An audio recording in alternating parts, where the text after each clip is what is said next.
नमस्कार,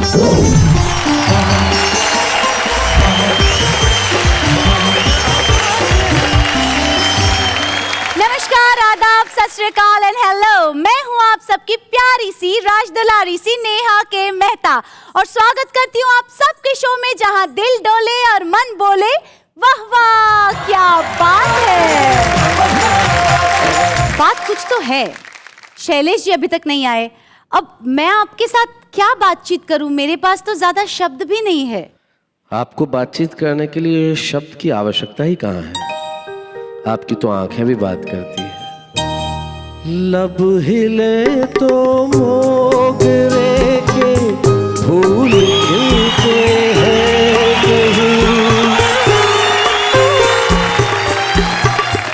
आपकी आंखों में क्या साहिल भी मिलते हैं कहीं, आपकी खामोशियाँ ही आपकी आवाज है, आपकी आंखों में कुछ महके हुए से राज है, आपसे भी खूबसूरत आपके हमराज है, आपकी आंखों में कुछ।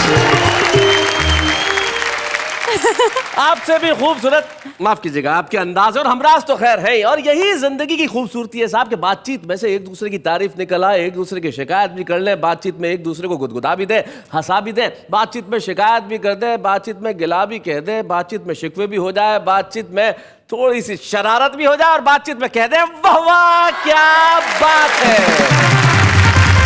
और ये बात बताने की आवश्यकता नहीं है कि सिर्फ शैलेश लोढ़ा और नेहा के मेहता ही नहीं, यहाँ बातचीत करेंगे हमारे कवि मित्र जो बातचीत करने में इतने पारंगत है, इतने निष्णात है, इतने, समझ में आया पारंगत और निष्णात?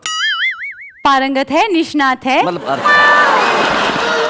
आप है ना उसके लिए। ये भी कमाल की लड़की। एक बार मैंने इससे पूछा कि सिस्टर और बहन में क्या फर्क होता है, तो उसने कहा बहुत बड़ा फर्क होता है, सिस्टर स से शुरू होता है, बहन ब से शुरू होता है। तो भाई निष्णात और पारंगत का मतलब ये कि वो एक्सपर्ट है। हमारे ऐसे कवि मित्र जो बातचीत में से हाथ से यूं निकालते हैं चुटकियों में, पहले देख लेते हैं कि वो आज क्या करने वाले हैं और कहते हैं वाह वाह क्या बात है।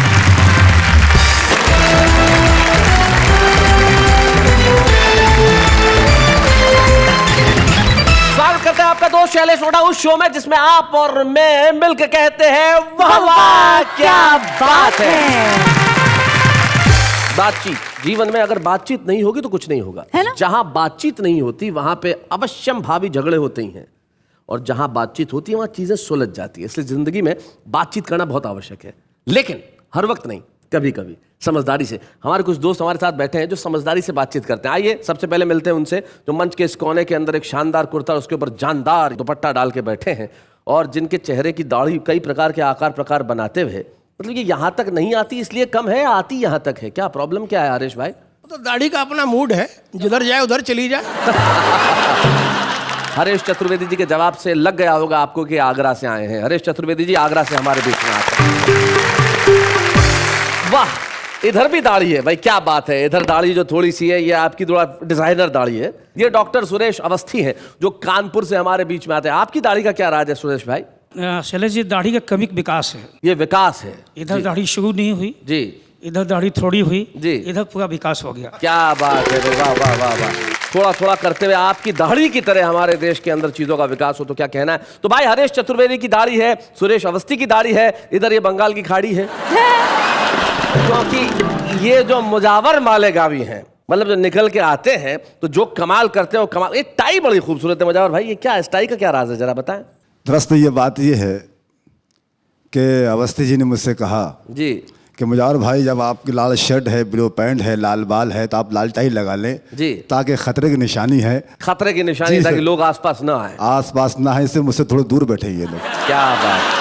मुजावर भाई आपसे दूर रहने को जमाना नहीं चाहता, क्योंकि आप इतने कमाल की मज़ाहिया शायरी करते हैं, कहना क्या। और आज जो हम बातचीत कर रहे हैं, कभी ऐसा हुआ हरीश जी की जिंदगी में बातचीत करने में आपको लेने के देने पड़ गए हो? अक्सर पड़ जाते हैं जी। लोग उल्टी सीधी बातें करते हैं। जैसे ऐसे ही आपकी तरह एक संचालन कर रहे थे एक सज्जन, बोले साहब आप इतने पॉपुलर हैं, लोग आपकी प्रसिद्धि से जलते नहीं है। मैंने कहा आप ही जल रहे हैं। सुरेश अवस्थी जी। बात की कभी कभी बात से बात निकलती है, बात जब निकलती है तो बहुत दूर तक जाती है। जब बात बहुत दूर तक जाती है तो बातें ही बातें होती हैं। जब बहुत सारी बातें होती हैं तो फिर बातों से बात निकलती है, बात से फिर कविता निकलती है। बस उसी बात से मैं कविता निकालता हूँ। इतनी ही सी बात है, बस इतनी सी बात। और कहिए वाह वाह, क्या बात है भाई, वाह वाह वाह वाह, बहुत अच्छी। तो बातों से बातें निकलती है और बातों से बातें निकालने में माहिर हमारे साथ एक कवि मित्र हैं जो बड़े कमाल के हैं और पिछले कई वर्षों से ऐसे ही दिखते हैं जैसे आज दिख रहे हैं। ये दाढ़ी 1980 में भी ऐसी थी और 1990 में भी ऐसी थी और 2013 में भी ऐसी है। जिस तरह से उनकी दाढ़ी पे उन्होंने सुप्रीम कोर्ट से स्टे ले रखा है, वैसे ही हास्य व्यंग पे भी ले रखा है। नाम है उनका हरेश चतुर्वेदी। आइए इधर हरेश।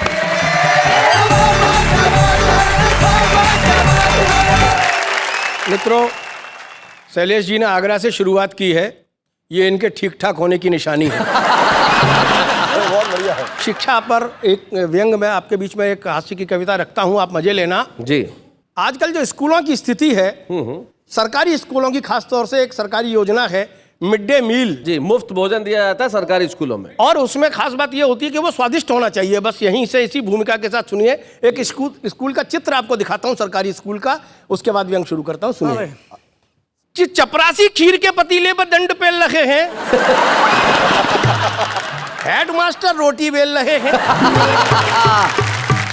और सारे मास्टर मिलके खाना परस रहे हैं। इस तरह स्कूलों में शिक्षा के बादल बरस रहे हैं। क्या बात है, बहुत अच्छे। एक पत्रकार बोले, मास्टर जी आप सुबह सुबह राशन लाते हैं, दिन भर उसे पकाते हैं, शाम तक ठिकाने लगाते हैं, फिर आप बच्चों को कब पढ़ाते हैं? हाँ, सही बात है। मास्टर जी बोले, अरे बच्चों को पढ़ने और पढ़ाने की चिंता तो हमें सताती है, लेकिन उससे बड़ी एक और चिंता हमें खाई जाती है कि खाना स्वादिष्ट नहीं बने तो अधिकारी तरह तरह की जांचों के गोले दाग जाते हैं और खाना स्वादिष्ट बन जाए तो खा पी के बच्चे घर भाग जाते हैं। तो पत्रकार बोले, फिर आप मास्टर क्यों बने? मास्टर जी बोले, इसकी भी बहुत करुण कहानी है भाई। बचपन में एक मास्टर था कसाई, हमारी बहुत करता था ठुकाई, अब वस्तुतः बदला लेने की आग उसी ने हमारे सीने में भड़काई। वो मास्टर जी भी गजब कर गए, हम उनसे बदला लेने के लायक बड़े हुए उससे पहले ही मर गए। तो हमने भी कसम खाई कि हम भी बच्चों की उसी तरह से करेंगे ठुकाई, हम भी बनेंगे कसाई। लेकिन भाग्य की विडंबना देखो भाई, जब हमारा नंबर आया बनने का कसाई तो सरकार ने हमें बना दिया हलवाई। आजकल हम शिक्षा और शिक्षण कार्य से कोसों दूर हैं और स्कूल में गणित वाले मास्टर के नाम से नहीं, खीर पूड़ी वाले मास्टर के नाम से मशहूर है। क्या बात है, बहुत अच्छे, बहुत बढ़िया, बहुत बढ़िया हरीश जी। और इस बात का न हमें कोई शिकवा है न गिला है। आज ही हमें ग्राम प्रधान के बाप की 13वीं में मालपुए बनाने का ठेका मिला है। आप कुछ कहना चाह रहे थे डॉक्टर साहब? हरीश जी, आपने सरकारी स्कूल में शिक्षा व्यवस्था जो उसकी अच्छी चोट की बच्चों की दुर्दशा बताई, लेकिन पब्लिक स्कूलों के बच्चों की क्या त्रासदी है, मैं 2 पंक्तियां आपको समर्पित करता हूं कि हर साल मनाते बाल वर्ष, हर साल मनाते बाल वर्ष, वाह। बचपन फिर भी इतना सस्ता, 5 किलो का बालक 10 किलो का बस्ता। क्या बात है, वाह वाह वाह वाह। तो फिर बच्चा क्यों नहीं देखे घर जाने का रास्ता? मित्रों, एक व्यंग पढ़ता हूं आपके बीच में जो एक त्रासदी है लेकिन हंसी है, आपको आएगी, हमें भी आती है। कि कल हमें गधे ने बेवकूफ बनाया। अच्छा सुरेश जी कि कल हमें गधे ने बेवकूफ बनाया, हमें देखते ही गधा चिल्लाया, हरेश चतुर्वेदी आप बड़े महान हैं। इतने महान क्यों है, कारण बताइए। हाँ। हम बोले, गर्दभराज वैशाख नंदन आपकी जर्रा नवाजी है, महान कह रहे हैं, बंदा तो किसी लायक नहीं है। गधा बोला, अजी इसीलिए तो आप महान हैं कि आप किसी लायक नहीं हैं। अगर आप किसी लायक होते तो महान क्यों होते? आजकल हमारे देश की यही तो सभ्यता है, खूबसूरती है, पहचान है। यहाँ जो आदमी किसी भी लायक नहीं वही महान है। क्या बात है, वाह वाह वाह वाह। आप में महानता के सारे गुण विद्यमान हैं। मान्यवर, आप सचमुच बड़े महान हैं। सुना है आपके पूर्वज भी महान थे। सुना है आपके पूर्वज भी महान थे। इतना सुनते ही हम गुस्से से बौखलाए, गाली मत दे गधे की औलाद, अरे महान होगा तू और तेरा बाप। अरे क्या बात है। लेकिन दोस्तों, उस दिन से उस गधे की सीख ऐसी काम कर गई, अब हम किसी से नहीं कहते फलाना नालायक है, निकम्मा है, अथवा हराम की खाका के पहलवान हो गया है। हम तो बस एक ही बात कह देते हैं, महान हो गया है, महान हो गया है।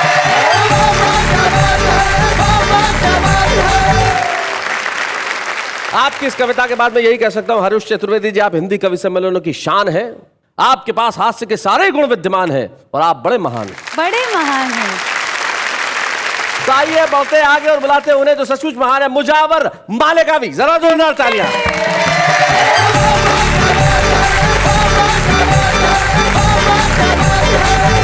शैलेश जी, जी मुझे नेहा जी को देखकर एक शेर याद आता है। अरे इन्हें देख के लोग भूल जाते हैं और तुम्हें याद आता है यार। यही तो ताज्जुब की बात है। देखो मैं पढ़ता हूँ, देखिएगा। जी। न वो कठमंडू वाली है, आहा। न वो रंगून वाली है, न वो कठमंडू वाली है, न वो रंगून वाली है। मैं जिसके पाँव दबाता हूँ वो देहरादून वाली है, मैं जिसके पाँव दबाता हूँ वो देहरादून वाली है। जरूरत क्या कि मैं अपने लिए लाऊं सफारी सूट, मेरा दिल जिस पर आया है वो तो पतलून वाली है। मेरा दिल जिस पर आया है वो तो पतलून वाली है। शादी की पहली रात मेरे साथ क्या हुआ बतर खास समाप्त करें। जी, बतर खास सुनिएगा। अफलातून एक मिठाई का नाम है, पढ़ता हूँ। हुए इंसल्ट जब मेरी जलेबी गुलगुले के सागा गा गा गा गा। हुए इंसल्ट जब मेरी जलेबी गुलगुले के साथ बताए, तब चला के रात अफलातून वाली है। दोस्तों, एक माजून होता है, आप लोग जानते होंगे। मैं पढ़ता हूँ शेर, दिखेगा। ये मैं शेर पढ़ता हूँ, मेरे लिए पढ़ता हूँ। जी। पहलवानों से दंगल में तू हरगिज लड़ नहीं सकता। सही बात है।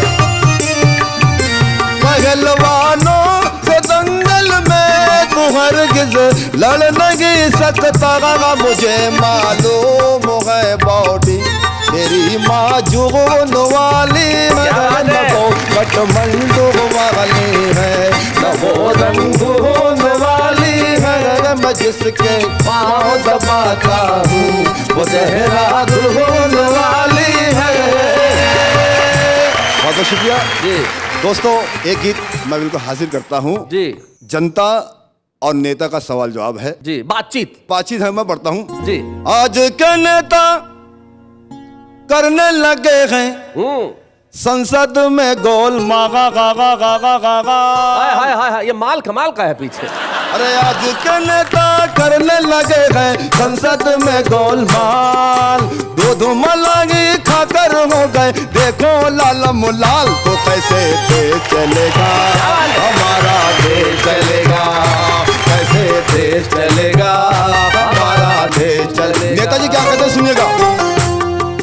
नेता हमारे झूम के बोले, नोटों की गड्डी चूम के बोले, हम न करें जो बवाल तो कैसे पेट चलेगा हमारा, पेट फलेगा तो कैसे पेट फलेगा हमारा, पेट फलेगा।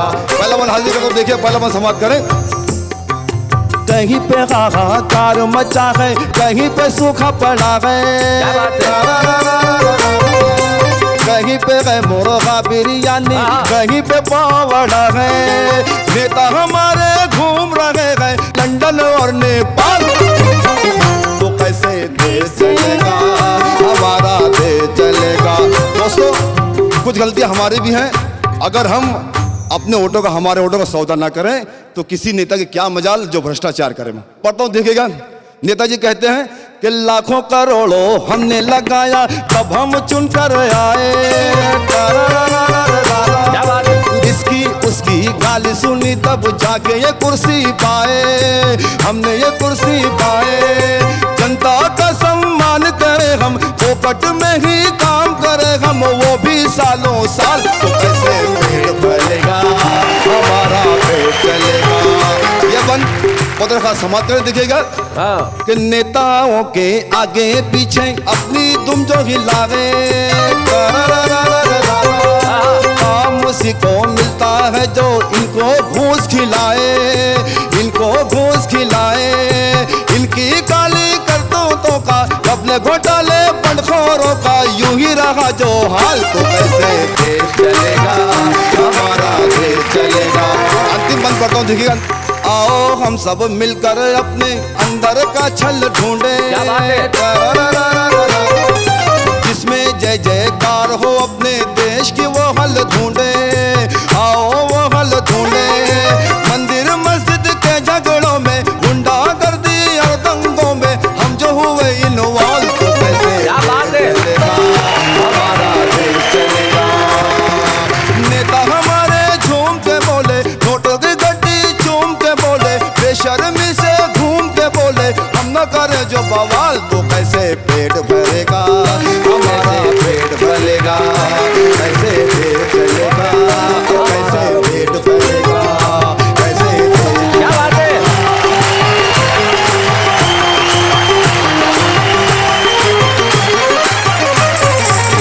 मुजावर भाई, आपकी कविता को सुनने के बाद निराश होने की जरूरत नहीं है। ये कविता सुनने के बाद ईश्वर में, भगवान में, खुदा में और आस्था बढ़ जाती है, क्योंकि उसी के भरोसे ये देश चलेगा। क्या बात है, वाह वाह। तो मुझे एक बड़ी पुरानी बात मेरी याद आ गई भाई। कई सालों पहले मैंने कही थी कि दुनिया भर के सारे लोग मुझे एक साथ मिल गए, बातचीत होती है ना, तो बातचीत होने लगी। अमेरिका वाला कहने लगा हमारे यहाँ हाथी हवाई जहाज उड़ाते हैं। जापानी बोला बहुत पीछे हो तुम, हमारे यहाँ बंदर साइकिल चलाते हैं। अरे क्या बात है, वाह। तीसरा खड़ा था ऑस्ट्रेलिया का, उसने कहा अभी बहुत पीछे हो, हमारे यहाँ खरगोश कार चलाते हैं। मैंने कहा एक बार हमारे यहाँ आके देखो, गधे सरकार चलाते हैं। तो जब हाल ऐसा हो तब बिल्कुल चिंता करने की जरूरत नहीं है। ये देश सदियों से चलता आ रहा है और चलेगा। और कुछ लोग ऐसे होते हैं जो बरसों बरस चलते रहते हैं, जिनमें से एक व्यक्ति को मैं जानता हूं जिनका नाम डॉक्टर सुरेश अवस्थी है। पिछले कई बरस से चल रहे हैं और ऐसे ही हैं और बहुत बढ़िया ढंग से चल रहे हैं। व्यंग्य के प्रखर रचनाकार है और एक बड़े अखबार में पत्रकार भी हैं। तो आइए इस पत्रकार, रचनाकार, कवि मित्र को बुलाते हैं। सुरेश अवस्थी जी, अब आप इस अवस्था में मत रहिए और यहाँ आ जाइए। जरा जोरदार तालियां।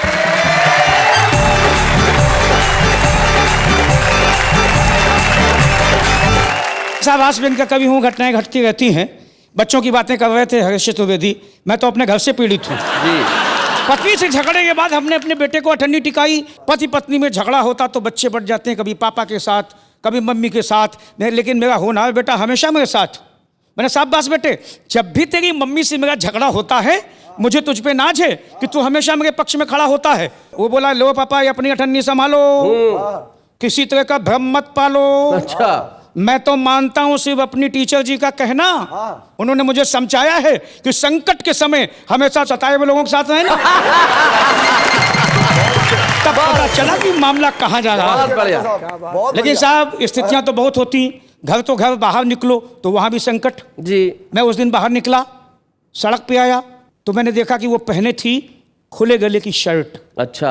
घुटनों के ऊपर स्कर्ट, बॉय कटकटे हुए बाल, चमकते हुए गाल। मिल गई बीच रास्ते, बोली अंकल जी नमस्ते। अंकल जी। अंकल जी बोले अंकल जी नमस्ते। मैंने नमस्ते नमस्ते बेबी, पढ़ाई की कौन सी सीढ़ी चढ़ रही हो, अर्थात किस कॉलेज में पढ़ रही हो। वो बोली अंकल जी मैं पढ़ती नहीं हूँ, पढ़ाता हूँ। पढ़ाता हूँ।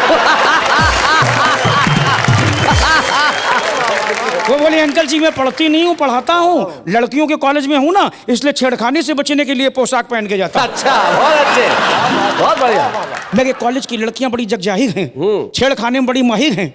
उन्होंने पिछले दिनों एक नए प्रोफेसर का छेड़ छेड़ के बाजा ही बजा दिया।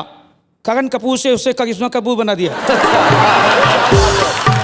तो मेरी बुद्धि का वितान अपने आप तन गया। हाँ। मैं अच्छा खासा रवि कुमार टंडन, रवीना टंडन बन गया। बहुत अच्छे।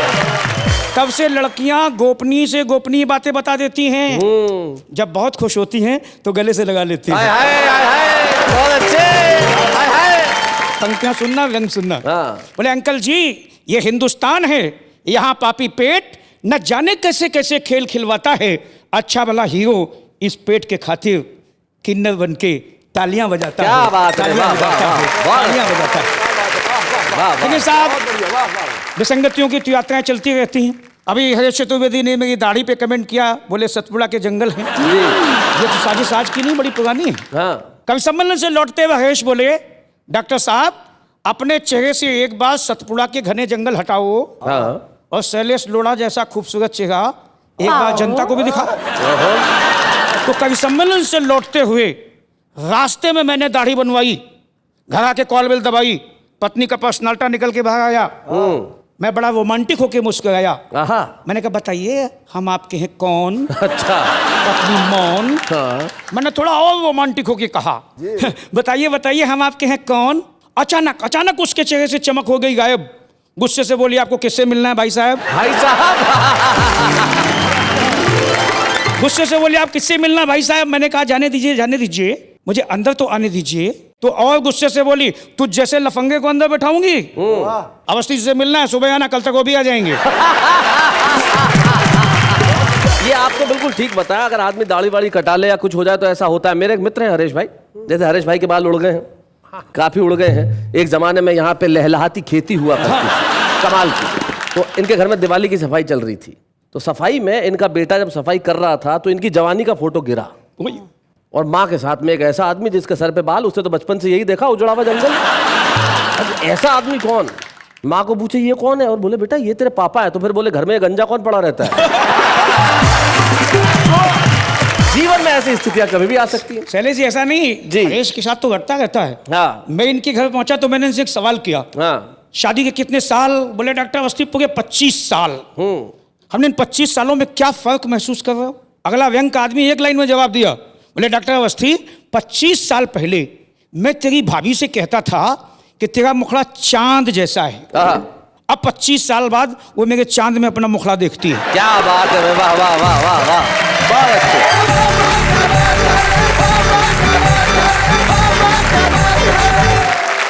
ये बातचीत जो है ना जीवन में, ये बातचीत बड़ा कमाल की होती है। एक स्कूल में टीचर ने आके कहा कि भाई जो भी मेरे पहले सवाल का जवाब देगा उसको मैं आज छुट्टी दे दूंगा।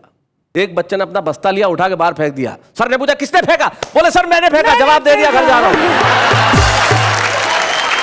लेकिन हम लोग घर नहीं जा रहे हैं, हम लौट के आ रहे हैं और फिर जारी रखते हैं ये बातचीत का काम। लेकिन तब तक एक अल्पविराम।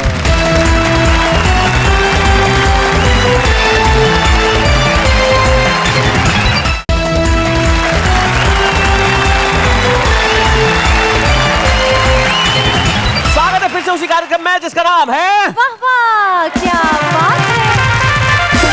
और बात है तो चीत है और बातचीत है तो हम लोग हैं। अच्छा मुझे एक जिंदगी में एक चीज बताइए, आपसे पूछता हूँ सबसे पहले, किसी से कभी छुप छुप के बातचीत की है? छुप छुप के बातचीत? जी नहीं की।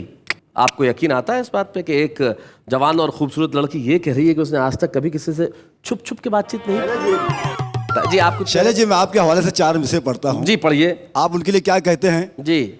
सारे फूलों में लाजवाब है तू, सारे फूलों में लाजवाब है तू, एक खिलता हुआ गुलाब है तू, इसलिए लोग तेरे आशिक हैं, मेरी नजरों का इंतखाब है क्या तू। बात है, वाह वाह वाह वाह।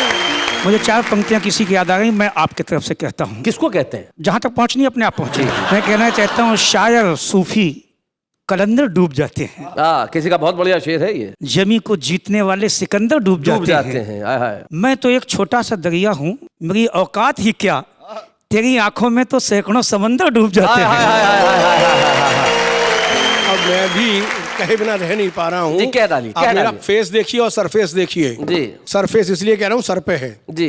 और फेस कहाँ तक है ये आप अंदाज लगाइए। इधर तक। कहता हूँ देखिएगा, हम तुझे आफताब लिख देंगे, हाय तेरे लब पे गुलाब लिख देंगे, और 100 शेर कहें तो कम है, तुझ पे पूरी किताब लिख देंगे। हाय हाय हाय हाय हाय हाय।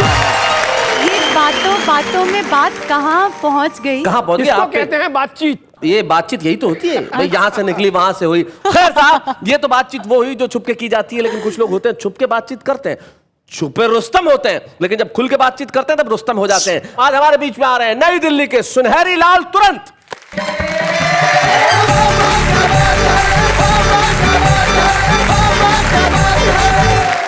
छुपे रुस्तम छुप छुप कर के बात करते हैं जी कि चांद छुप जाए सितारों से मजा लेते हैं। हाय हाय, चांद छुप जाए सितारों से मजा लेते हैं भाई, क्या बात है। और फूल मिलते नहीं खारों से मजा लेते हैं। हाय हाय। और उनके दीदार सामने से जब नहीं होते देखो हम तो छुप छुप के दरारों से मजा लेते हैं। वाह वाह वाह, बड़े छुपे रुस्तम है। ये सही में छुपे रुस्तम। टेंशन नहीं लेते, छत टपकती है तो रोते नहीं है, हाँ, आनंद लेते हैं। या मान लो समझ नीचे से जो फुहारे चलते हैं आज ऊपर से चल रहे हैं, क्या बात है। कि छत टपके तो फव्वारों का मजा लेते हैं बहुत अच्छे। और टूटे कमरों में बहारों का मजा लेते हैं। क्या बात है। और मूंगफलियों को भी बादाम समझ खाते हैं। हाय हाय। और बेर खा करके छुहारों का मजा लेते हैं। वाह वाह वाह वाह, बहुत अच्छे। अब लोग कहते हैं हमारे यहाँ 4 डबल बेड है, हमारे यहाँ नहीं है, तो क्या रोएं या जमीन पे सोएं? क्या करते हैं कि खाट चिपटा के डबल बेड बना लेते क्या बात है भाई, बहुत बढ़िया। और कोई रूठा हो तो चुपचाप मना लेते क्या बात है, बहुत अच्छे। और चांद जैसा कोई टुकड़ा अगर हो पहलू में, हाय हाय, तो पास तंदूर के कूलर का मजा लेते भाई बहुत अच्छे। क्या बात है तुरंत जी भाई, वाह वाह। और देखिए आजकल की परिस्थितियां कैसी हैं, हम 4 कदम आगे रहते हैं हम सबसे जी। छुपे रुस्तम जो है कि बंद पैकेट का नया माल बदल देते हैं। हाय हाय। और लोग बनते ही बड़े चाल बदल देते हैं। और हम तो उनसे भी सनम 4 कदम आगे हैं। क्या बात है। साल होता नहीं ससुराल बदल देते हैं। और देखिए भाई याद में देखो तो जमीन पर चारों तरफ कॉलोनी कॉलोनी बनी है, खेती नहीं दिखाई देते जी। अब प्रॉपर्टी डीलर कहाँ से खाएंगे, क्या करें? उनकी नजर अब जमीन पर से तो हट गई, अब पहुंच गई चंद्रमा पर। अच्छा, अब वहां कॉलोनी कटने की उम्मीद। जी। छोटे बच्चे गाया करते थे चंदा मामा किस रूप में था, और प्रॉपर्टी डीलर किस रूप में गाते? जी। चंदा मामा दूर के आहा। सब प्रॉपर्टी डीलर तुमको देख रहे हैं घूर के। चंदा मामा दूर के सोच रहे हैं चंदा पर भी कॉलोनी कट जाए। वाह वाह। चंदा मामा की प्रॉपर्टी आपस में बट जाए। वाह वाह। फिर हम सब मिलकर बांटेंगे, फिर हम सब मिलकर बांटेंगे लड्डू मोती चूर के। चंदा मामा दूर के। और देखिए जब वो सोच रहे हैं तो हम पीछे क्यों रह जाएं? हम भी छुपे रुस्तम में कि हम भी सोच रहे हैं अपनी भी किस्मत खिल जाए। एक सस्ता सा फ्लैट हमें भी किस्तों पे मिल जाए। बच्चे देख रहे हैं सपने, बच्चे देख रहे हैं सपने चंद्रलोक के टूर के। चंदा मामा दूर के। और देखिए सबकी अपनी अपनी सोच है कि पत्नी की है चाह चांद पर करवा चौथ मनाऊं। अपने प्राणनाथ पर मैं ऊपर से अर्घ गिराऊं। बहुत अच्छे। मेरा पति धरती से देखे, मेरा पति धरती से देखे जलवे मेरे नूर के। चंदा मामा दूर के। और जो बहू घर में आई है नई नई, अब उसकी बात न कहूं तो बुरा मान जाएगी। अरे चाह रही है बहू मून लाइट में खाना खाना। मून लाइट में भाई, वाह वाह। चंदा पर ही डिनर करूंगी उसने मन में ठाना। वाह। बहुत खा चुकी सिके पराठे, सिके पराठे। बहुत खा चुकी सिके पराठे धरती पर तंदूर के। चंदा मामा दूर के। और देखिए नेताजी क्या सोच रहे हैं? नेता चाह रहे चंदा पर भी संसद बन जाए। कहीं विधानसभा का झंडा लहर लहर लहराए। वहां इलेक्शन हो हम बांटे, वहां इलेक्शन हो हम बांटे पौए रस अंगूर के। चंदा मामा दूर के। सब प्रॉपर्टी डीलर तुझको देख रहे हैं घूर के। चंदा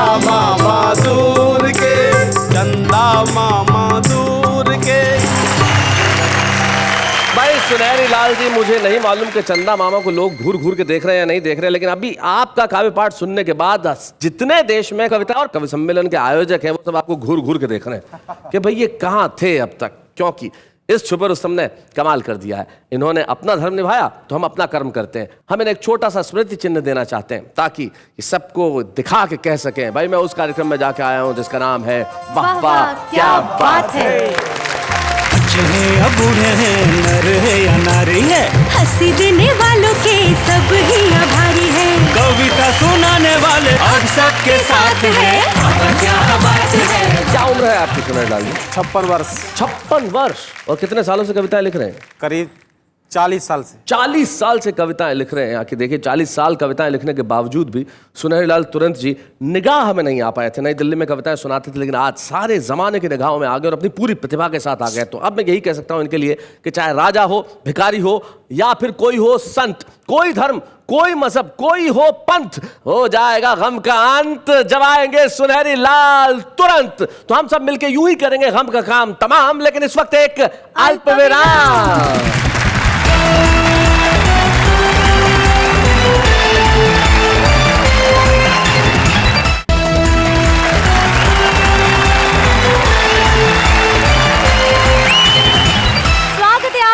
हम सबके प्यारे न्यारे दुलारी शो में कॉल वाह वाह क्या बात है। वाह वाह क्या बात है।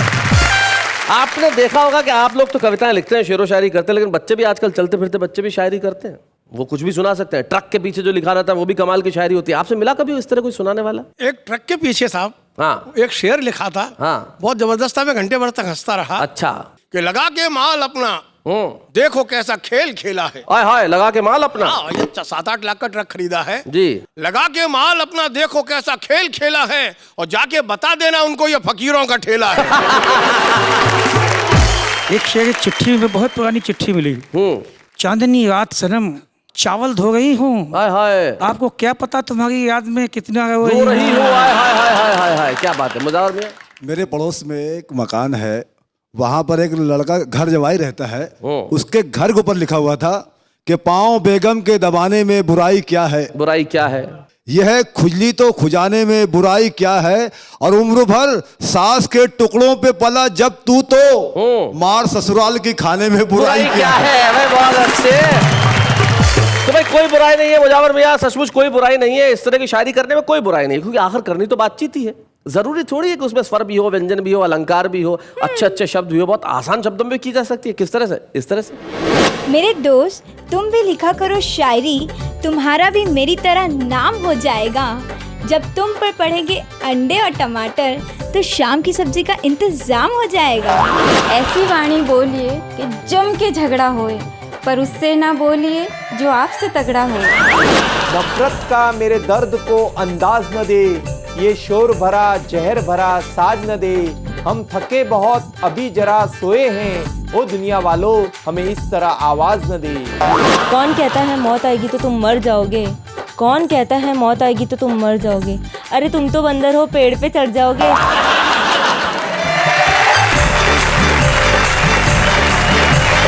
तो भाई इन्होंने बड़े सामान्य शब्दों में अपनी अपनी बात कही। वो बातचीत जीवन में बड़ी जरूरी है। वैसे हमारे कवि मित्र बहुत अच्छी बात किया करते थे। वो कहते थे कि कठिन लिखना जरूर सरल है, लेकिन सरल लिखना बड़ा कठिन है। और ये बात बिल्कुल सही है, क्योंकि सरल लिखना सबसे कठिन होता है। ऐसा लिखना जो यहां से निकले और वहां तक पहुंच जाए। कुछ कवि होते हैं जिनकी महारत इसमें होती है, वो बातचीत की भाषा में कविताएं लिखते हैं। एक ऐसा कवि जो बातचीत के अंदाज से कविताएं लिखता है और व्यंग की भाषा में प्रखर है, हम चाहते हैं कि आज इस मंच पे हम सम्मानित करें आगरा से आए हरीश चतुर्वेदी को। बच्चे हैं या बूढ़े हैं, नर है या नारी है, हंसी देने वालों के सब ही आभारी है। कविता सुनाने वाले अब सबके साथ है। क्या बात है। हरीश जी कैसा महसूस कर रहे हैं सम्मानित होते वक्त? बहुत अच्छा लग रहा है जी। और भी अच्छा लगता अगर नेहा मुझे देती। मैं तो बस इतना ही कह सकता हूं कि आज से मैं कविता करना छोड़ दूंगा और इतना सुंदर चांद सामने हो तो मैं भी प्रॉपर्टी डीलिंग शुरू करूंगा। हम जब किसी कवि को यहाँ सम्मानित करते हैं, उनके परिवार का सदस्य यहाँ उपस्थित होता है, और हरीश जी का जैसा स्वभाव है कि नेहा को देख के प्रॉपर्टी डीलिंग शुरू करने वाले हैं, शायद इसी वजह से भाभी जी नहीं आई। तो इनके परिवार के दूसरे सदस्य सुरेश अवस्थी जी, जरा आइए। आप इनके बड़े पुराने मित्र हैं, आप जरा यहाँ तक आ जाइए। और आप तो कवि सम्मेलन का आयोजन बड़ा कराते रहे हैं, हरीश जी को भी बुलाते रहे, कोई इनकी खास बात जो आपको याद आती है? हरीश चतुर्वेदी एक वो नाम है जो मेरे छोटे भाई भी हैं जी। मैं इन्हें बधाई देता हूँ। वाह वाह क्या बात का जो सम्मान मिला उसके लिए वाह वाह क्या बात कहता हूँ जी। और परिवार तक बातें पहुँचे इसलिए 4 पंक्तियाँ भी कहता हूँ जी। कि अपनी ख्वाहिश के परिंदे पे निशाना रखना, हम्म। जिंदगी का जो सफ़र है वो सुहाना रखना, हाँ। घर को मंदिर की तरह खूब सजाना, लेकिन दिल के आंगन में बुजुर्गों का ठिकाना रखना। क्या बात दिल के है, आंगन वाह, में वाह, वाह। बुजुर्गों का ठिकाना रखना, घर के मंदिर को खूब सजाना, लेकिन दिल के आंगन में बुजुर्गों का ठिकाना रखना। और रोज वैसे कहीं भी किसी भी पार्टी में चले जाएं, शनिवार और रविवार ठीक 10 बजे घर पे आना लिखना, क्योंकि उस वक्त आएगा वाह वाह क्या बात है।